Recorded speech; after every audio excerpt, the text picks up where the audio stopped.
I'm finding my vibe in this magical place, in frequency fluidity. Well, hello there, and welcome to Frequency Fluidity with Jessie. Hey, that's me. So if you have looked at the title of this video, today we're going to be talking about banned books. I want to talk a little bit about my shirt and why I wanted to make this video. So this probably happened a couple of years ago, but I was at a family event, and one of my family members was like, what does your shirt say? And it says, banned books are the best books. And she was like, huh. And we started talking a little bit about banned books. And she was like, well, what's your favorite banned book? And I was like, I don't really have one. And in fact, I can't really tell you what's on the banned book list. And she was like, well, why are you wearing that shirt? And I said, my question is, why are these books banned? Right? So my whole thing is, I don't really like people telling me what to do. And so I thought about this a little bit more, and I thought, okay, I need to do a little bit more research on this and maybe make a video about it. So this shirt is from a channel. It's my husband's shirt. I like to steal his shirts all the time, but it says banned books are the best books. And my husband and I, we watch a channel used to be called Beau of the Fifth Column. Now is called Belle of the Ranch. And this is like a political channel that gives very short, manageable, well-informed clips about what's currently happening in our political climate, in our society, in the world. And his thing is, and his thing used to be that he would wear different T-shirts and or would have a T-shirt hanging in the background, I think is what she does now. And I like this shirt. So my husband ordered it. And it's not so much about the books themselves. It's about the control and trying to be told what to do. And I kind of have a problem with that. So let's talk about it. And I want to hear your thoughts on this because it's controversial. So I want to talk about it. Okay. So let's talk about what can get a book banned if you don't know what a banned book is. Like I knew, but I needed more information. It's a book or printed work that has been legally prohibited from being publicly available, published or accessed. This is an extreme form of censorship. It's often driven by political, religious, moral, or commercial motives. So I thought about this, and again, the words that stick out to me are extreme form of censorship and often driven by political, religious, moral, or commercial motives. That bothers me, right?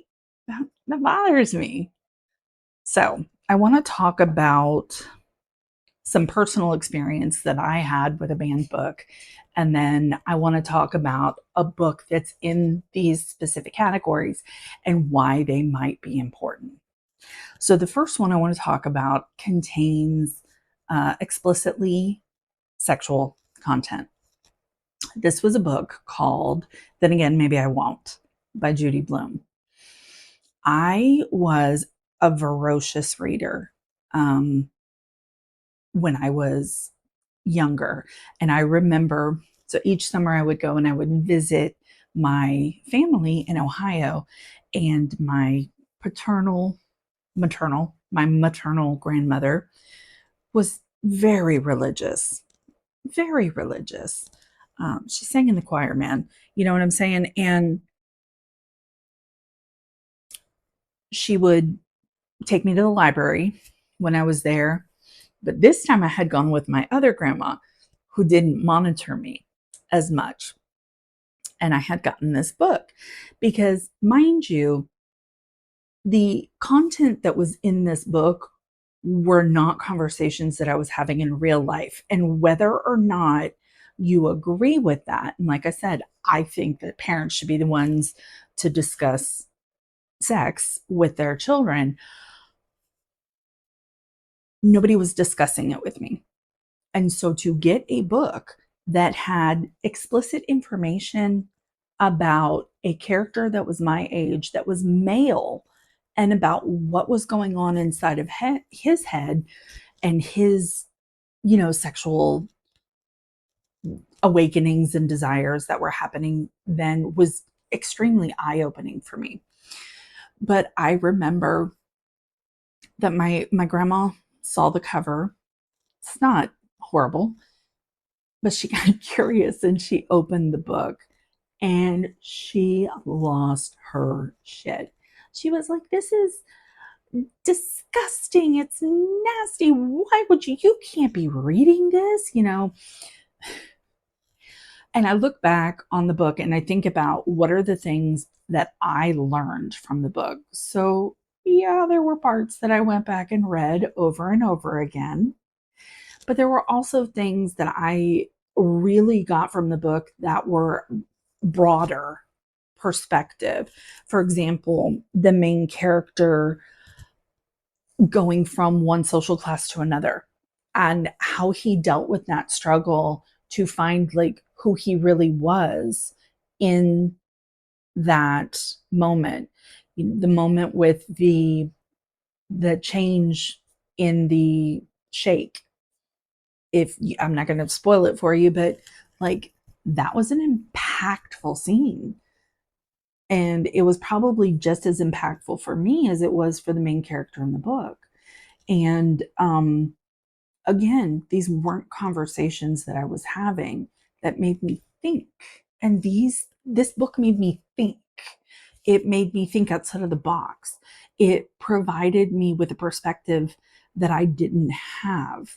And I sincerely appreciated that about it. Okay, let's see. That was good. Okay. Oh, and mind you, what I need you to understand is that my main reading during this time was Stephen King and Dean Koontz. Those were my two big authors during my middle school years. I was obsessed. I read The Stand and the unabridged version of The Stand. I read it. I was all up in Dean Koontz books. I loved him, loved him, loved him. So, like, but again, at home, I wasn't really being monitored for that kind of stuff. You know what I'm saying? Now, I did also read age appropriate things, but most of it was Stephen King and Dean Koontz. I'm not going to lie. Okay. So now I want to talk about, so that was for, I would say, moral, sexual content.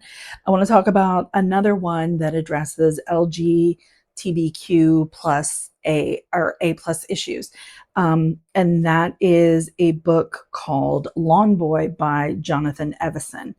So again, the main things that I think that you can learn from in this book have nothing to do with the explicit content. It has to do with the reality of certain situations that people just aren't made aware of. So for example, there is a big poverty element to this book that is not always discussed publicly.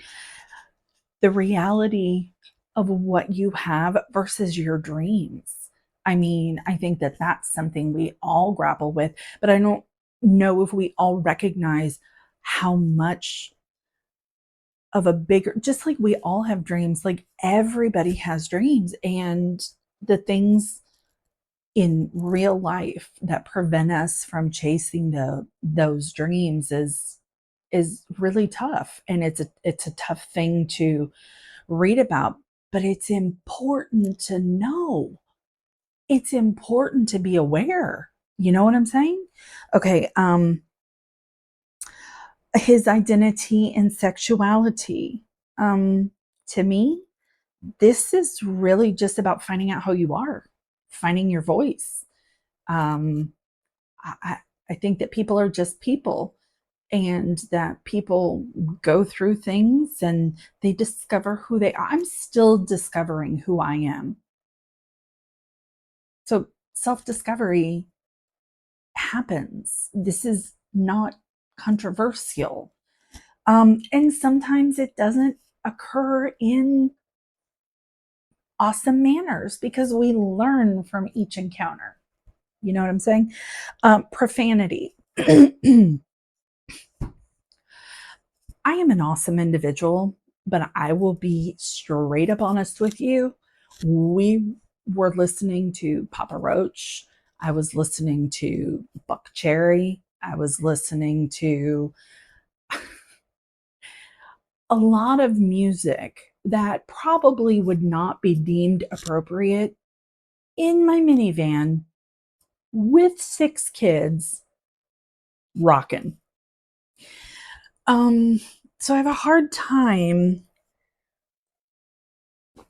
with profanity being an issue with you not having access to something. I don't know. What are your thoughts about that? Okay, let's talk about race, racism, social justice. There's a book called The Bluest Eye by Toni Morrison.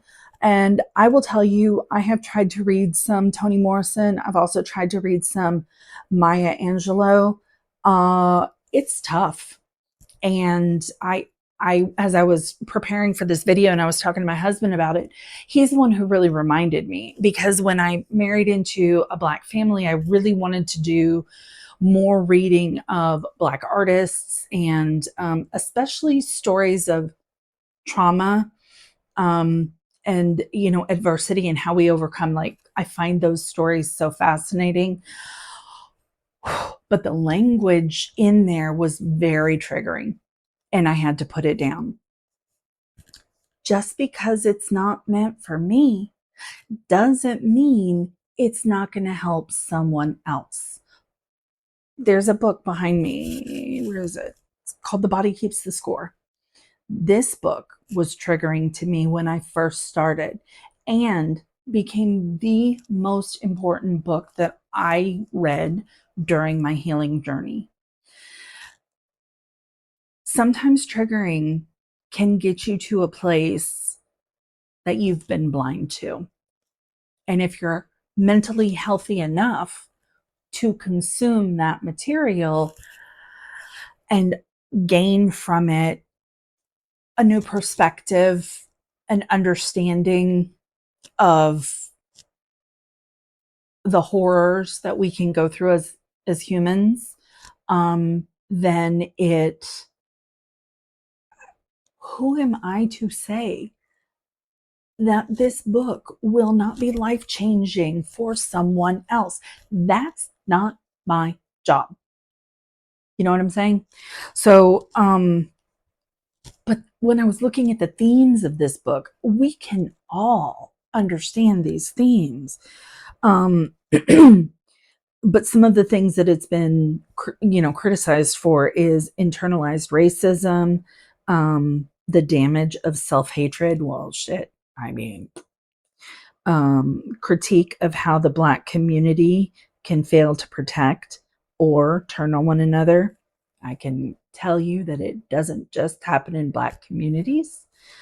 And exposes what happens when a child is starved of love. There's a lyric by Rob Thomas that says, "In the absence of affection, we'll take anything and call it love." And that lyric really sticks with me, because when you feel deprived of love, when you're not nurtured, when you are in fact abused, it frames your whole mindset. And